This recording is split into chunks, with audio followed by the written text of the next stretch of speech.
Here's the story of Ashlee Jenae, and I'll be honest, this one is hard to tell. It's a story full of bright moments and deep heartbreak, tangled up with missing pieces and a family that just won't give up. This isn't just any headline, it's a real-life fight for answers. For Ashlee. Because she matters, her life mattered, and her story still matters now. Ashlee Jenae, known to those closest to her as Ashley Robinson, grew up in Miami. She was 31, an Instagram influencer with a loyal following of over 120,000 people. They watched her travel, celebrate, laugh, and, as she put it, live on her own terms. Ashlee called herself a soft life divester, someone set on choosing beauty and joy, no apologies, no settling for less. If you scrolled through her grid, you saw it. Bright colors, sunny beaches, candid smiles. She really did seem to have crafted the life she wanted. That's what drew people in. Then came April 2026, and Ashlee's birthday plans were set. Destination Tanzania, joined by her boyfriend, Joe McCann. Here's where things get a little complicated. Joe, 48, ran a cryptocurrency firm called Asymmetric, with some serious investors backing him. 17 years older than Ashlee, he'd been her partner for a little over a year. The two were ready for adventure, first at the Serval Wildlife Resort, where each night costs about as much as a round-trip flight home. After, they moved to a private villa at Zure, Zanzibar.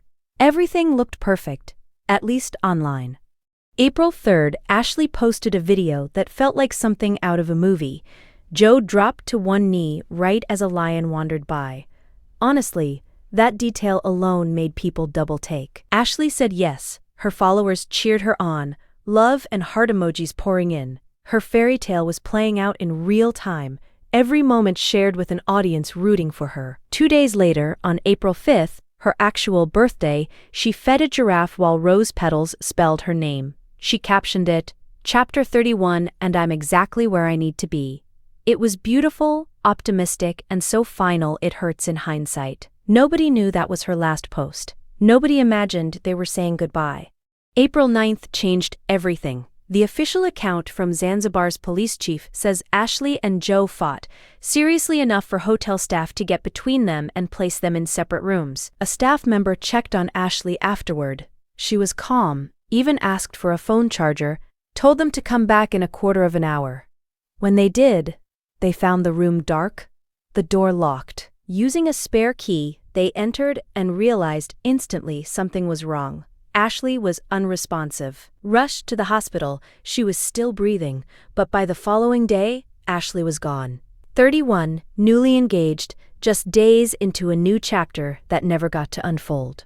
This is where things get even messier, and honestly, this is why people are paying so much attention. Joe told the authorities Ashlee had taken her own life, but when he reached out to her family, 11 hours after she was hospitalized, he told them, according to Ashlee's dad, Harry, that everything was fine.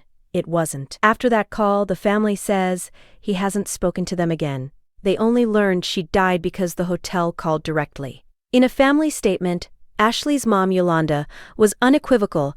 "She's never done anything that would ever lead me to believe that she would do something to harm herself."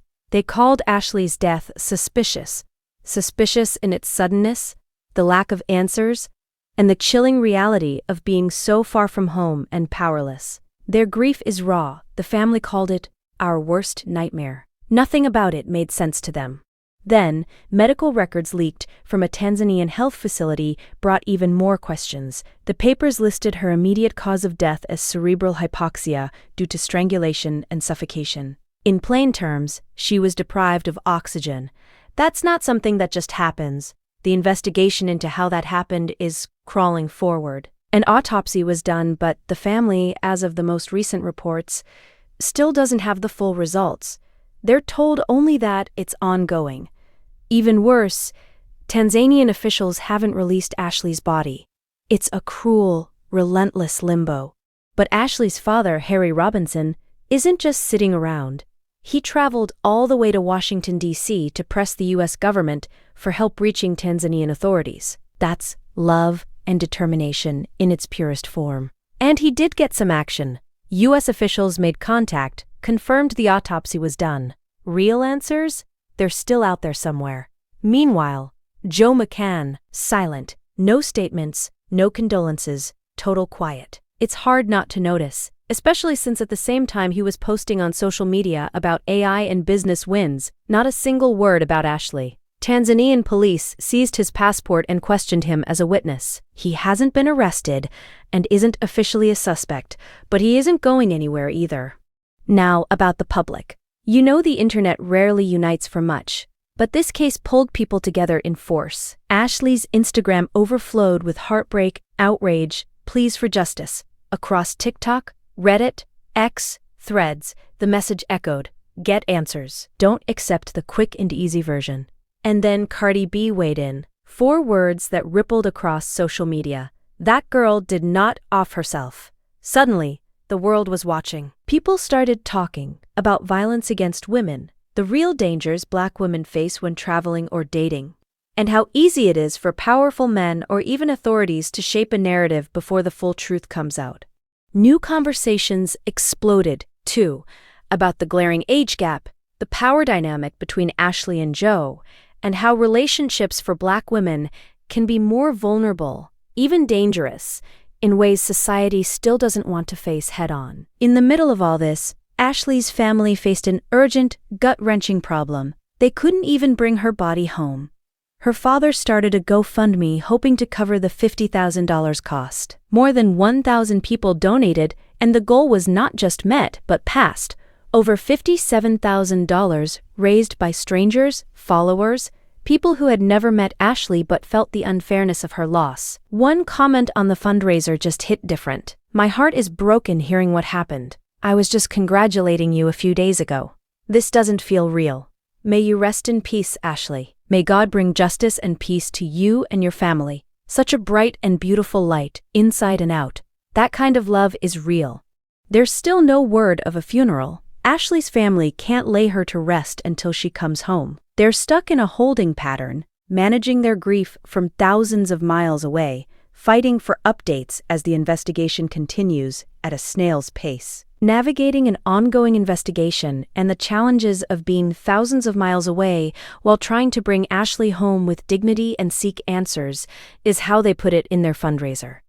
That sums it up better than anything. But in all the heartbreak, her mother's words stick with me. She was loved. She was not just going to be discarded and forgotten about. That's the truth. And you can feel it in the way people still talk about Ashlee. Family, friends, strangers. Every single person rooting for answers. Peel away the speculation and the headlines, here's what remains. Ashlee Robinson left a mark. She built her own life, shared her joy with the world. 120,000 people strong. She celebrated big, loved fiercely, believed she was where she needed to be. She deserved so many more years, more birthdays, more stories, more chapters. To her family, Harry, Yolanda, everyone still fighting. You aren't alone. Your pain and your fight for the truth are seen. I hope, with all my heart, that real answers find you soon, that justice catches up, and that Ashlee gets the dignity she deserves. Bring her home. Tell her story the whole way. She was a light, and even now, she's making the world look up, pay attention, and not forget her. And that's something nobody can take away. Rest in peace, Ashlee Jenae. You mattered.